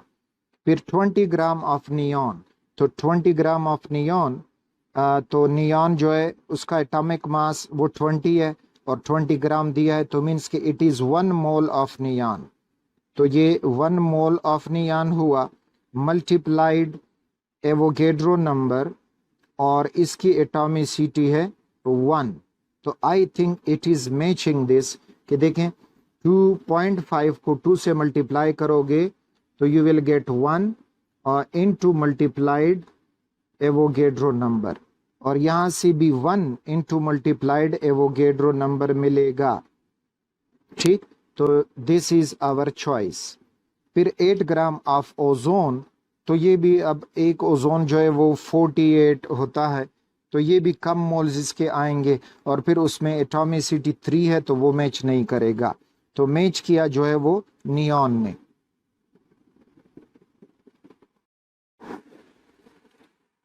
Most modern cars are fitted with airbags. These work by decomposition of sodium azide, liberate nitrogen gas which inflates the bag. अच्छा, ये वही कार में जो एयरबैग होता है, तो उसमें सोडियम एजाइड है, वो जब टकराने से उसको एक्टिवेशन एनर्जी मिलती है तो नाइट्रोजन गैस बनता है और सोडियम बनता है। अब कहते हैं कि typical drivers airbag contains 32.5 gram of sodium azide, calculate the volume of nitrogen produced at room temperature और 22 इज ऑक्यूपाइड। ओके, तो ये नाइट्रोजन का वॉल्यूम मालूम करना है इसमें, और हमें वॉल्यूम जो है वो रूम टेम्परेचर पे मालूम करना है। तो रिमेंबर, इसको ध्यान देते जाएं कि रूम टेम्परेचर पे वॉल्यूम होता है 24 क्यूबिक डेसीमीटर पर मोल, और एसटीपी पे जो होता है वो 22.4 क्यूबिक डेसीमीटर पर मोल। अच्छा, तो अब इसको सॉल्व करने के लिए हम क्या करेंगे कि given mass of sodium azide को मोल्स में कन्वर्ट करते हैं और फिर उससे बनते हैं कि कितने मोल्स नाइट्रोजन गैस उससे बनेगा। तो मोल्स में कन्वर्ट करने के लिए given moles mass divided by molar mass is equal to, given mass जो है वो 32.5 और सोडियम एजाइड का मोलर मास हो जाएगा, मोलर मास जो है दैट इज NaN3, 23 सोडियम का एटॉमिक मास और 14 3 42, तो वो नाइट्रोजन का हो जाएगा, और टोटल ये बन जाएगा 5, और फिर जो है 4 और ये 2, 14 3 42 हुआ, 5 बना और ये बना 6, तो 65 ग्राम पर मोल। तो ये हुआ इसका मोलर मास, दैट इज 65 ग्राम।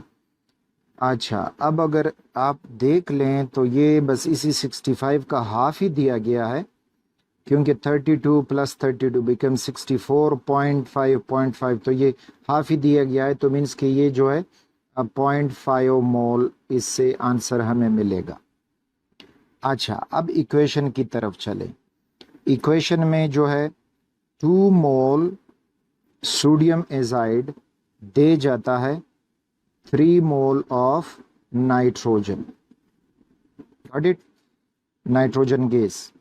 अच्छा, अब ये 1 मोल कितना देगा, तो इसको 2 पे डिवाइड करें और इसको भी 2 पे डिवाइड करें, तो ये हो जाएगा कि सोडियम एजाइड 1 मोल हो तो उससे बन जाएगा, 3 को 2 पे डिवाइड करोगे तो you will get 0.5 mole of nitrogen. अब अगर वो 0.5 मोल हो तो 0.5 mole is equal to 0.5 multiplied by 1.5, तो 0.5 मल्टीप्लाइड 1.5। यहाँ से अब पॉइंट हटा दें ताकि कैलकुलेशन आसान हो जाए। पॉइंट हटा तो नीचे 10 लगा, यहाँ से भी पॉइंट हटा तो नीचे 10 लगा। अब 15 5 75, तो ये हुआ 75, और फिर 10 10 से 100, तो नीचे आया 100। ठीक, अब इसको लगा दें तो ये आपको अब मिल जाएगा 0 के लिए ऊपर 5, अगले 0 के लिए ऊपर से 7, और नीचे वाले 1 के लिए लग जाएगा पॉइंट, तो 0.75 मोल of nitrogen gas, 0.75 mole of nitrogen gas. अब इस मोल को वॉल्यूम में कन्वर्ट करें और फिर देखें कि हमारा चॉइस क्या बनेगा। तो वॉल्यूम में कन्वर्ट करने के लिए थोड़ा सा मैं स्पेस बनाता हूं। तो 0.75 मोल ऑफ नाइट्रोजन हमें मिला। अब इस मोल को वॉल्यूम में कन्वर्ट करने के लिए तो वो रिलेशन था कि number of moles is equal to given volume divided by molar gas volume. इस केस में 24 है तो 24 लेफ्ट पे आएगा, तो you will get moles multiply 24 is equal to volume. Mole जो है वो 0.75 है और गिवन वॉल्यूम जो है वो मोलर वॉल्यूम 24 है, तो इसे ये वॉल्यूम बन जाएगा। तो यहाँ से ये पॉइंट ख़त्म, नीचे लगा 100, और अब 50 दूने 100 और 12 दूने 24, फिर 25 दूने 50 और 2 छेकी 12 और अब ये 25 3 75 तो 0.3 समथिंग आएगा।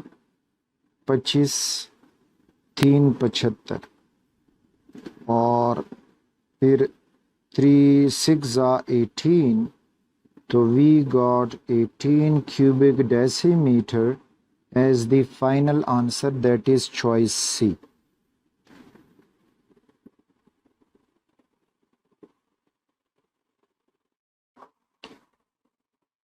The cyanide ion is widely used in the synthesis of organic compounds. What is the pattern of electron pairs in this ion? अच्छा, और फिर चॉइसेस में है कि बॉन्डिंग पेयर बता दो कितने हैं, लोन पेयर्स कितने हैं, and lone pair on nitrogen वो कितने होंगे। तो साइनाइड आयन ये है कि it has carbon triple bond with nitrogen, और कार्बन अब यहाँ से एक बॉन्ड अपना 4 बॉन्ड वो बनाता है वो पूरे करेगा। तो नाइट्रोजन के पास एक लोन पेयर है, बाकी उसने 3 बॉन्ड बनाए हैं अपने वैलेंसी के मुताबिक। कार्बन ने 3 बॉन्ड बनाए हैं और एक बॉन्ड उसका रहता है जिसमें दूसरों से वो इलेक्ट्रॉन ले चुका है, तो पेयर हुआ, और वो इलेक्ट्रॉन लेने से उसके ऊपर नेगेटिव चार्ज मौजूद है। तो ये यानी इस तरह देखें कि दिस वाज हाइड्रोजन साइनाइड, इससे समझ लें हाइड्रोजन साइनाइड। अब ये बॉन्ड टूटा कार्बन की तरफ, जब कार्बन की तरफ टूटा तो हाइड्रोजन पॉजिटिव और ये हुआ cyanide negative.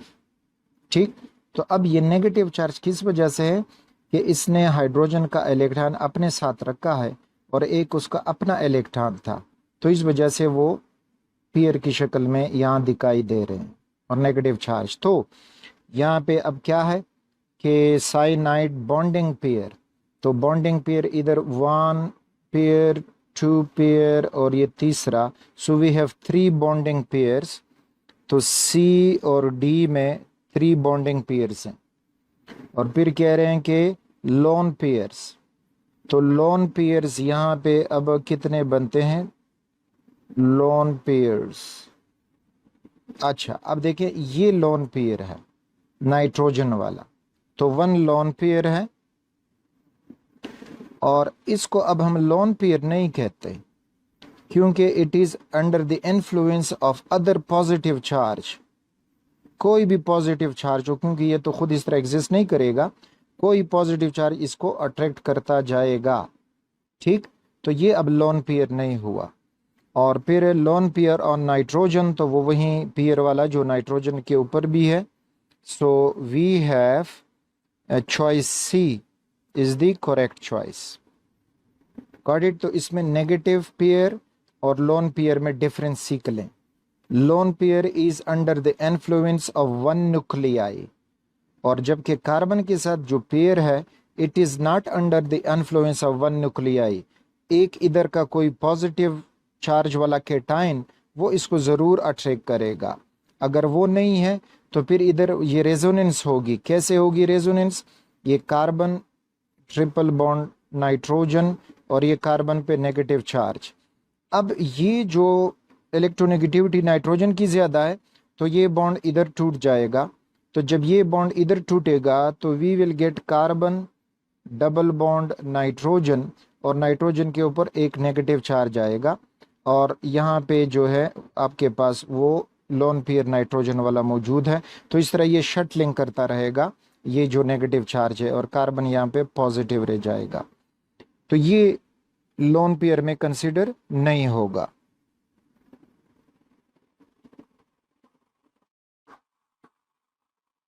When barium metal burns in oxygen, the ionic compound barium peroxide BaO2 is formed. Which dot and cross diagram represent the electronic structure of the peroxide anion in barium oxide? Okay. तो barium oxide BaO2, तो इसमें अब oxide ion peroxide है, तो ये जब अलग हो जाएगा तो you will gate barium 2 positive and O2 2 negative. तो ये हुआ वो परऑक्साइड आयन। अब कहते हैं कि इस परऑक्साइड आयन का स्ट्रक्चर क्या होगा। तो उसमें उन्होंने electron from first oxygen atom, तो वो जो है सर्कल है, और फिर electron from second oxygen atom तो वो क्रॉस है, और इलेक्ट्रॉन फ्रॉम बेरियम एटम तो वो डॉट है। अच्छा, अब इस ऑक्साइड को पहले यूं समझ लें कि इट वाज ऑक्सीजन।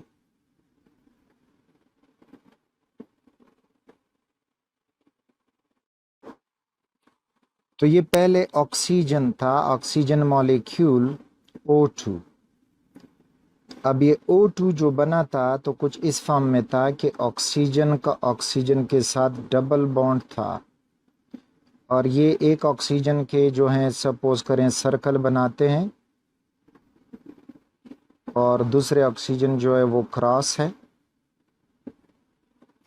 तो इधर इनमें अब ये जो बॉन्डिंग है, तो एक ऑक्सीजन को हम क्रॉस से रिप्रेजेंट करेंगे और दूसरे को इस सर्कल से रिप्रेजेंट करते हैं। This was the molecular configuration of oxygen. अब जब ये ऑक्साइड बना तो बेरियम की तरफ से 2 इलेक्ट्रॉन आए। ये वो 2 इलेक्ट्रॉन सपोज करें, दीज आर 2 इलेक्ट्रॉन। इन 2 इलेक्ट्रॉनों ने इन डबल बॉन्ड में से एक बॉन्ड तोड़ा, और जब बॉन्ड टूटा तो आपको ये मिला, ये ऑक्सीजन लेफ्ट वाला, ऑक्सीजन राइट वाला। एक बॉन्ड उनमें अब मौजूद है, ये डबल बॉन्ड में से एक बॉन्ड टूटा, तो ये इस ऑक्सीजन का इलेक्ट्रॉन और अगले का जो बॉन्डेड पेयर है, और इस ऑक्सीजन के लोन पेयर्स क्रॉस से रिप्रेजेंट होते हैं, अगले के जो है वो यूं हम इस सर्कल से रिप्रेजेंट करेंगे। अब ये 2 इलेक्ट्रॉन बेरियम की तरफ से आए, तो ये 2 इलेक्ट्रॉन जब आए तो ऑक्सीजन का अपना ये एक इलेक्ट्रॉन और साथ में फिर बेरियम का इलेक्ट्रॉन लगेगा इस डॉट फॉर्म, और इसी तरह दूसरा इलेक्ट्रॉन दूसरे ऑक्सीजन की तरफ चल के वो अपना X है उसका अपना इलेक्ट्रॉन, और डॉट हुआ बेरियम का इलेक्ट्रॉन जो यहाँ से आया। तो ये अब ऑक्साइड आयन की पर ऑक्साइड आयन का स्ट्रक्चर हुआ कि उसके ऊपर 2 नेगेटिव चार्ज है। नेगेटिव चार्ज ये ऑक्सीजन भी हुआ क्योंकि इलेक्ट्रॉन गेन कर चुका है दूसरे से, और 1 नेगेटिव दूसरा ऑक्सीजन भी हुआ। तो इस तरह से ये बेरियम ऑक्साइड का जो ऑक्साइड पर ऑक्साइड आयन है उसका स्ट्रक्चर होगा। तो अब ये स्ट्रक्चर डी से मैच कर रहा है। लुक इट हियर, डी से अब हमारा स्ट्रक्चर मैच कर रहा है, so the correct choice is D. अच्छा, अगला जो है कि the atomic number of an element is always equal to. आसान क्वेश्चन तो है। तो atomic weight divided by 2, no. पहले आप खुद सोच लेंगे what is atomic number, number of proton in the nucleus. अच्छा, अगला है number of neutron in the nucleus, no. Proton in the nucleus. Weight of the nucleus, no, that is mass number या atomic weight. Electrical charge on the nucleus, yes, electrical charge on the nucleus, यानी जितने proton होंगे they are positive, और total positive charge atomic number के बराबर होगा। So it is electrical charge on the nucleus. Choice D is correct.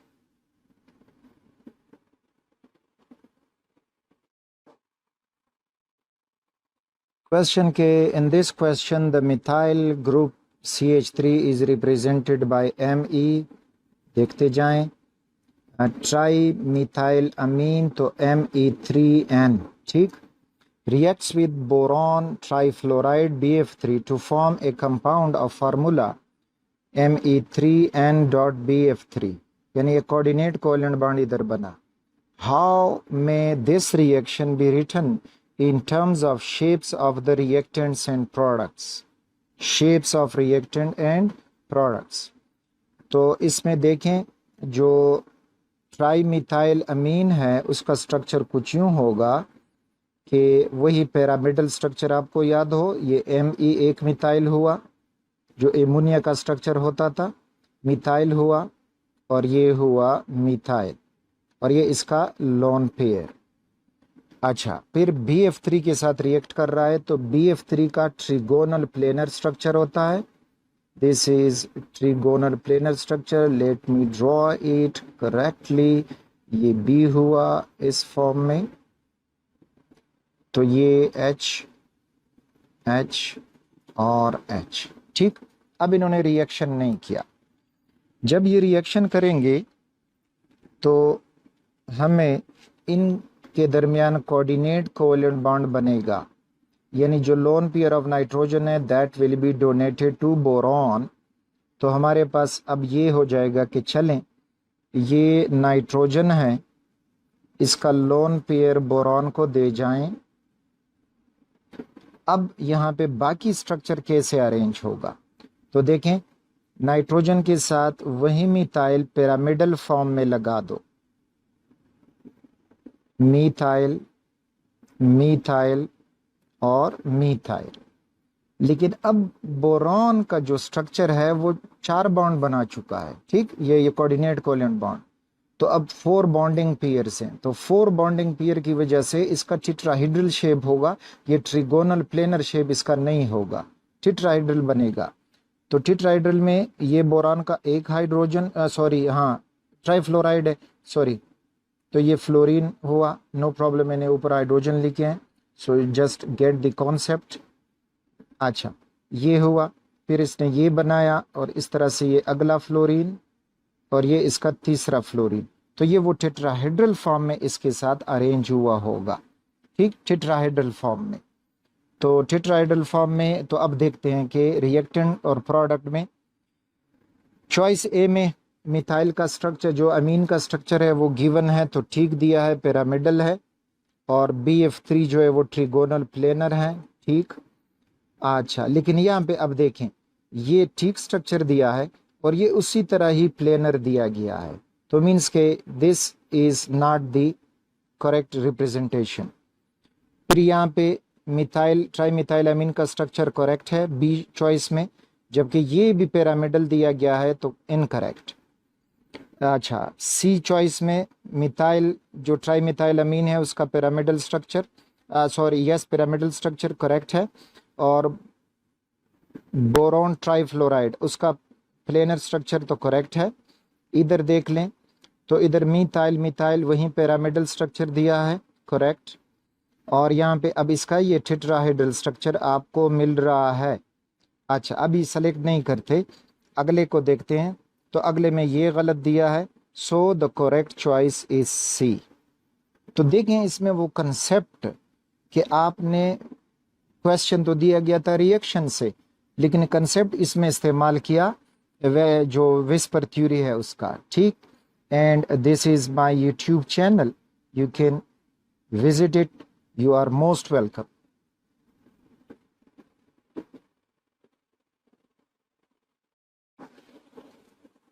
Question है कि neutrons are found in atoms of all element except in. अच्छा, तो except जो common hydrogen है that is protium, तो प्रोटियम में नहीं पाया जाता। होप कि ये इजी क्वेश्चन था। Which deduction about bismuth atom are correct? Okay, it has 83 electron, it has 126 nucleon, it has 83 neutrons. तो look at this, ये बिस्मथ है, ये हमने बिस्मथ को रिप्रेजेंट किया, और बिस्मथ उसका जो मास नंबर है दैट इज 208 और एटॉमिक नंबर 83। अच्छा, तो पहला वाला कहते हैं कि इट हैज 83 इलेक्ट्रॉन्स। यस, जब एलिमेंट के ऊपर कोई चार्ज ना हो तो जो उसका एटॉमिक नंबर होगा उसमें उतने प्रोटॉन्स होते हैं, लेकिन उतने ही इलेक्ट्रॉन्स भी होंगे, बिकॉज दिस इज न्यूट्रल। तो ये तो हुआ। It has 126 nucleons, no not 126, सारे न्यूक्लियॉन मास नंबर में हैं, तो 208 न्यूक्लियॉन है, this is cancelled. It has 83 neutrons, नहीं 83 नहीं बनेंगे बल्कि ज़्यादा बनेंगे, क्योंकि न्यूट्रॉन को फाइंड करने के लिए this is mass number, this is atomic number, तो neutrons is equal to A minus Z. तो हमें 83 जब 208 से माइनस होगा तो 208 माइनस 83, तो इससे हमें 126 नहीं मिलेगा बल्कि कुछ ज़्यादा मिल जाएगा। तो ये 126 इसमें नहीं आएंगे। अब इसको मैं जल्दी जल्दी कैसे कैलकुलेट कर दें, नो प्रॉब्लम। तो ये 183 नहीं होंगे, क्योंकि चलें आसान ये कि 83 एटॉमिक नंबर है और 83 उसका जो है दोनों को प्लस कर दो तो ये 6 हो जाएगा और 8 दूनी 16, तो ये 166। तो 166 देखें, अगर 83 न्यूट्रॉन्स होते तो 166 आंसर आता फॉर दी मास नंबर। तो 166 नहीं है, मीन्स के इसमें ज़्यादा न्यूट्रॉन है, तो ये भी गया। तो चॉइस ए कि 1 only, so this is correct choice. Which type of bonding is never found in elements? Covalent, ionic, metallic. Ionic bond कभी भी एलिमेंट के दरमियान नहीं बनेगा। कोवेलेंट देखें, H2 एलिमेंट है, O2 एलिमेंट है, N2 एलिमेंट है, सिंगल डबल ट्रिपल बॉन्ड इनमें बना है। जबकि आयोनिक बॉन्ड जब भी बनेगा एक एलिमेंट लॉस करेगा, दूसरा एलिमेंट जो है वो गेन करेगा। मेटालिक बॉन्ड जो है वो एग्जिस्ट करता है मेटल्स में, तो वो भी एलिमेंट में एग्जिस्ट नहीं करता। वेंडर वाल्स फोर्सेस ये भी एलिमेंट में एग्जिस्ट करते हैं, ठीक। तो जब भी बनेगा आयोनिक बॉन्ड हमेशा वो कंपाउंड में बनेगा। Which one of the following is not an element? तो डायमंड कार्बन है, इट्स एलिमेंट। ग्रेफाइट कार्बन का दूसरा एलोट्रोप है। Silica, yes, silica is silicon dioxide, तो ये कंपाउंड है, not element, so this is the correct choice. Ozone O3 it is element.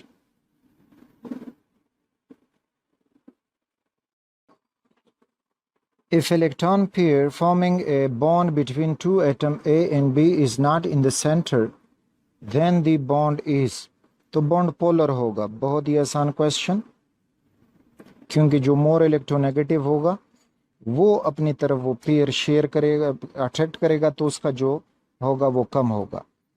अच्छा, total number of atoms represent by the formula of compound copper sulphate dot 5H2O। तो copper sulphate dot 5H2O very easy question है। कितने atoms हैं total इसमें?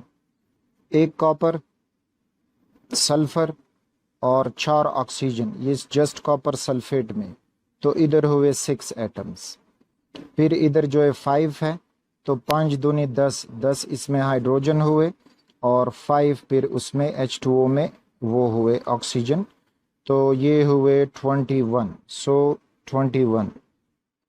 Triple bond of ethyne is form from, yes, तो triple bond जब भी बनेगा इस फॉर्म में, तो चाहे नॉट ओनली इन इथाइन, कहीं पर भी ट्रिपल बॉन्ड हो, तो you will get the 2 pi bonds and 1 sigma bond. तो 1 sigma bond, 2 bond, this is choice C. Assuming fully decomposed, the volume of carbon dioxide released STP on heating 9.85 gram of barium carbonate. अच्छा, barium carbonate assuming के full decomposition इसकी हो जाए, यानी reaction जो है वो बेरियम कार्बोनेट इसको हीट किया गया तो ये बेरियम ऑक्साइड बना के देगा और साथ में कार्बन डाइऑक्साइड देगा। अच्छा, अब देखते हैं कि अगर बेरियम कार्बोनेट 9.85 ग्राम हो तो फिर ये कितना कार्बन डाइऑक्साइड का वॉल्यूम बनाएगा। Atomic mass of barium is 137, तो पहले हम बेरियम कार्बोनेट का जो मोलर मास है वो फाइंड करते हैं।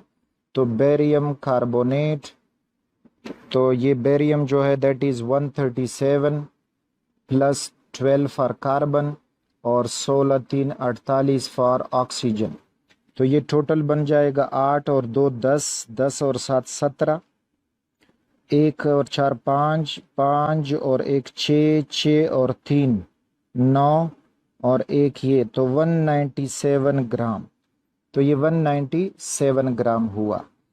अच्छा, अब 197 ग्राम से 1 मोल कार्बन डाइऑक्साइड बनता है। ये कार्बन डाइऑक्साइड है, किसने इसको CO3 लिखा? मैंने नहीं लिखा।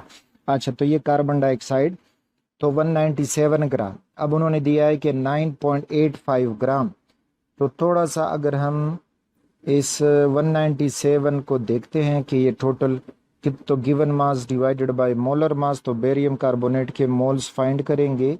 सो दिस इज 9.85 गिवन मास और मोलर मास है उसका 197। तो अब ये किस पे डिवाइड हो सकते हैं? चले मैं कैलकुलेटर से कर देता हूँ, आप लोग तेज होंगे मुझसे ज़्यादा। अच्छा, तो ये हो जाएगा 0.05 मोल। अब 0.05 मोल 1 मोल से बैलेंस करोगे तो 1 मोल ऑफ कार्बन डाइऑक्साइड बनता है और 1 मोल कार्बन डाइऑक्साइड ऑक्युपाई करेगा 22.4। अब अगर हम ये बेरियम कार्बोनेट 0.05 लेंगे मोल तो कार्बन डाइऑक्साइड भी बनेगा 0.05 मोल। अब 1 मोल जो है वॉल्यूम ऑक्युपाई करता था 22.4 एट STP। 0.5 अब करेगा 1.112 समथिंग, इस तरह से हो जाएगा। So that is choice D. Next के which type of overlapping result the formation of a pi bond. This is pi bond. Where is this? This is a pi bond. तो ये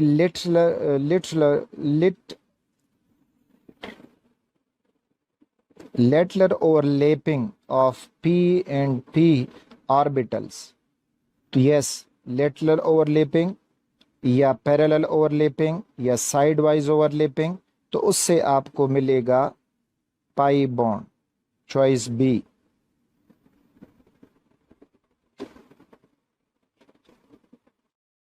तो लेटरल ओवरलैपिंग हमें pi bond देगा। आगे जो है axial overlapping of P नहीं, उससे सिग्मा बॉन्ड बनता है एक्सियल ओवरलैपिंग। उसी तरह से एक्सियल ओवरलैपिंग और एस और पी, एस जिधर भी बॉन्ड बनाएगा तो वो सिग्मा बॉन्ड बनाएगा, वो लीनियर ओवरलैप होगी। और पी के लिए चांस है कि वो लेटरल ओवरलैपिंग कर सकते हैं।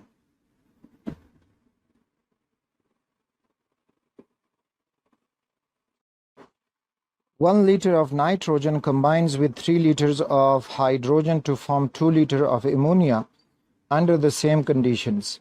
This illustrates the law of constant composition, law of multiple proportion, law of reciprocal proportion and Galois law of gaseous volume. चलें देखते हैं। तो N2 plus H2 produces 2NH3, तो NH3 बनेगा। बैलेंस करोगे तो 2 नाइट्रोजन हुए, अब हाइड्रोजन तो ये 3 से, तो मीन्स के 1 मोल रेशियो हो तो 3 मोल रेशियो से हाइड्रोजन आएगा और 2 मोल रेशियो से बनेगा एमोनिया। अब याद रखें कि यही रेशियो जो है आप मोल वाली वॉल्यूम के लिए भी इस्तेमाल कर सकते हैं। यानी अगर 1 लीटर नाइट्रोजन हो तो 3 लीटर ऑक्सीजन उसको चाहिए होगा और 2 लीटर एमोनिया बनेगा। जबकि मास में आप इस तरह नहीं कर सकते, मोल और वॉल्यूम में कर सकते हो, मास में इस तरह नहीं होगा। तो इससे क्या रिप्रेजेंट होता है?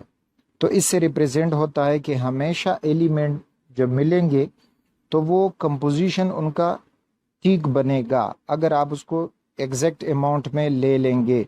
यानी हमने नाइट्रोजन को 1 लीटर लिया, हाइड्रोजन को 3 लीटर लिया, तो कंपोजिशन जो है वो करेक्ट बनेगा। So this is law of constant composition, choice A. या फिर ये एक और क्वेश्चन कि H2O, अब चाहे आप हाइड्रोजन जहाँ से भी ले आएँ, ऑक्सीजन जहाँ से भी ले आएँ, वो हमेशा मिलेंगे। तो 2 हाइड्रोजन और रेशियो 1 ऑक्सीजन, इस रेशियो से ये मिलते जाएंगे। सो this is law of constant composition.